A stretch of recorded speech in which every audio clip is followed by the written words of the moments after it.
Hey bitches, it's Nick Snyder, and welcome back to my YouTube channel. In this video, I am going to discuss some lab results from Jaclyn Cosmetics. If you have not already seen my previous video of Jeffree Star losing both James Charles and Jackie Aina's paycheck, I am going to place a card in the upper right hand corner as well as a link down in the description. If this is your first time on my channel, hello, welcome, how are you doing? If you could please hit the subscribe button down below, I would greatly appreciate it. And if you are someone who has been here for a day, a week, a month, or a year, welcome back. If you could please make sure you have all of your notifications set to on by clicking the bell icon somewhere on the screen. Please know that everything I speak on in my videos is my own personal opinion, and opinions are not facts. And please do not send hate to anyone or any brand that I speak on in my videos, because that is not what these are meant for. They're meant for us to throw a little shade, spill a little tea, and have a messy time here on the internet. Jaclyn Hill might be ghosting on the internet and pretending that nothing is going on with Jaclyn Cosmetics, but that is not going to stop people from getting their own personal Jaclyn Cosmetics lipsticks tested at labs. A YouTuber by the name of Kenna, who grew very rapidly during this whole Jaclyn Cosmetics lipstick drama, sent in her own personal lipsticks as well as some lipsticks from her viewers that were actually unopened.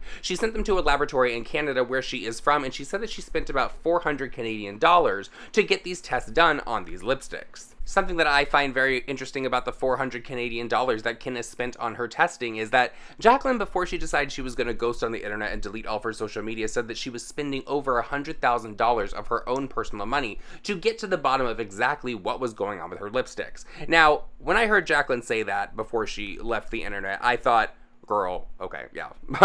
You're probably not doing that. You're just trying to let people know that you are actively pursuing this and you want them to believe that you are going to handle this in the best way for them. I can guarantee y'all there has been no testing done on these lipsticks, and Jaclyn was just throwing a big number out there so people would be like, okay, she's really taking this seriously. If she was taking it seriously, then all of these lipsticks, while these were going out to get tested, would have been recalled. Now you can give the whole argument of, well, she gave a refund to everyone. That's great. There's some people out there that don't want their refund. There's some people out there that don't even know what's going on with Jaclyn Cosmetics. They probably just think that they got like a faulty batch of lipsticks and they tried to return them. You need to recall the damn lipsticks. Another reason that I feel like Jaclyn Cosmetics actually did not do any testing themselves, at least $100,000 worth, is because they were reaching out to people that were saying they were going to get testing done and trying to get their results. A woman by the name of Betty Wilder over on Twitter posted a screenshot of an email that she received from Jaclyn Cosmetics that goes as follows. Hi Betty, we're reaching out about the So Rich lipstick testing you've shared on social media. Jaclyn Cosmetics takes product safety very seriously, and we'd love an opportunity to dig deeper into the findings. Can you please share a full report of testing with us so we can conduct a full investigation?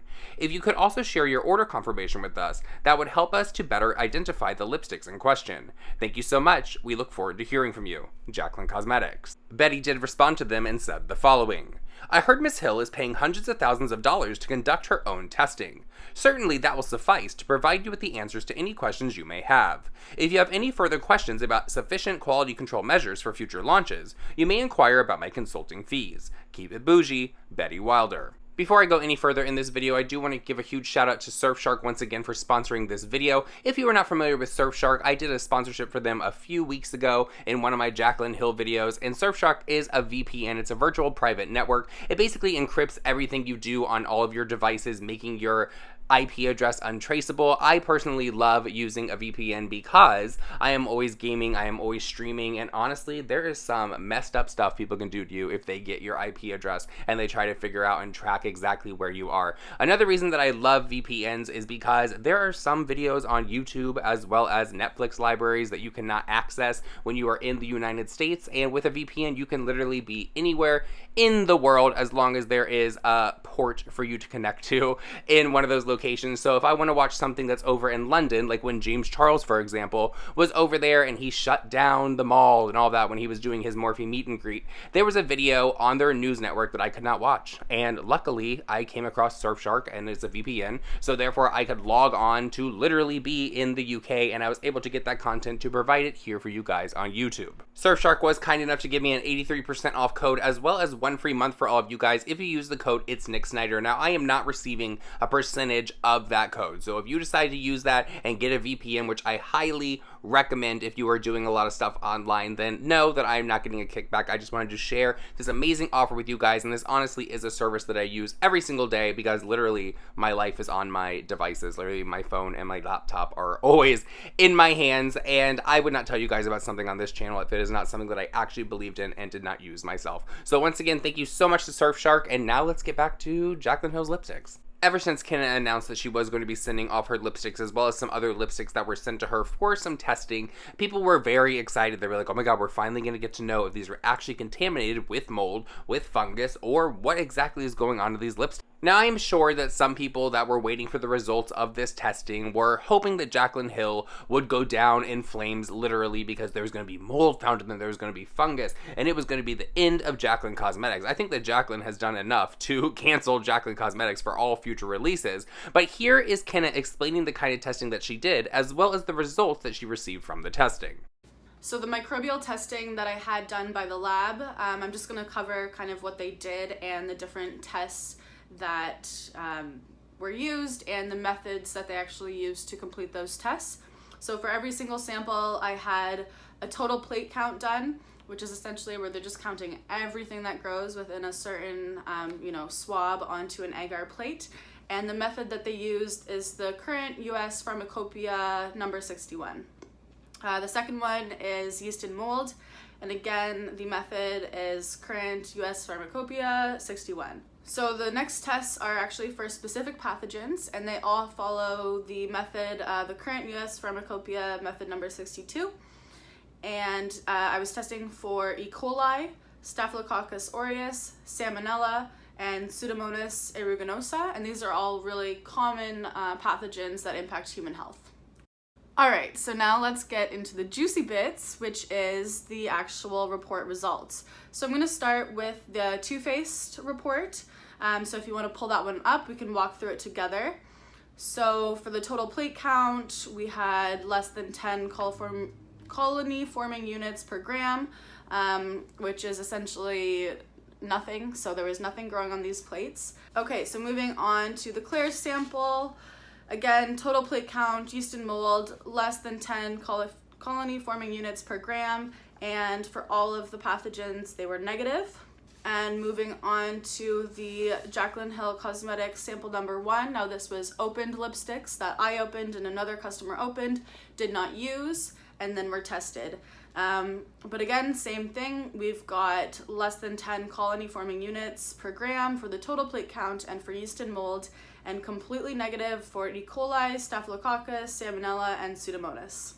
And for the last Jaclyn Hill sample, again, total plate count, yeast and mold, less than 10 colony-forming units per gram. E. coli, Staph, Salmonella, and Pseudomonas are all negative.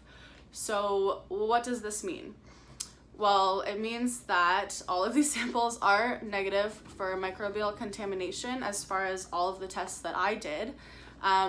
But is the product contaminated? Well, I think that we all visually saw from all the, the microscope videos, all of the close-up videos. Yes, this product is contaminated. If you can see something in a product, it is definitely contaminated. But my biggest concern was for human health and safety and the things that you maybe can't see. So from my reports, there is no microbial contamination in these products.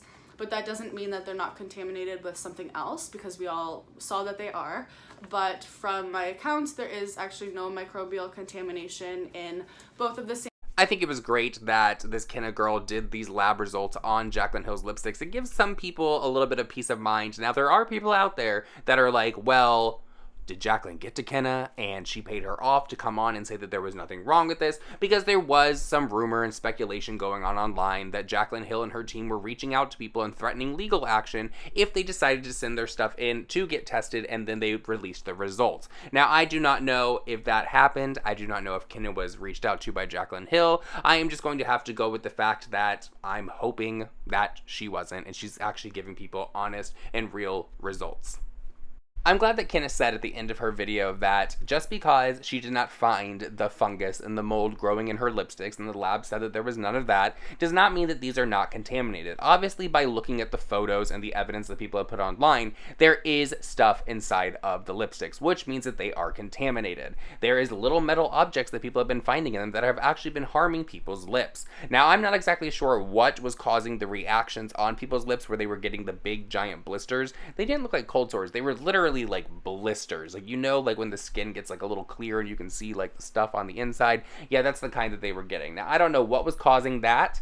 I'm not saying that every single lipstick that Jaclyn released doesn't have mold in it, because that could clearly be the case. Like, Kenna could have just got a batch and some people could have sent her some that weren't contaminated in the same way. So I guess we're gonna have to wait for more people to come out with lab results. We're gonna have to wait for Jaclyn if she's ever gonna release her lab results. But then if Jaclyn releases her lab results, is anybody gonna actually believe them? Because I mean, she's a known liar, you guys. I don't know if I would actually believe anything that Jaclyn said or any documentation that Jaclyn actually put out. So what is your opinion about the lab results that Kenna released in her video? Do you believe her video? Do you think that Jaclyn got to her before she released it and said, hey, here's a little bit of money, go on there and say something positive about my lipstick, say there's no mold, and you can cash your check? And did it give you a little bit of peace of mind knowing that she did not actually find any fungus or mold in her lipsticks? Please let me know all of your thoughts and opinions down below. And with that said, everyone, that is it for this video. I hope that you did enjoy it. Please follow all my social media that's linked down in the description, and I love you guys, and I'll see you in the next one.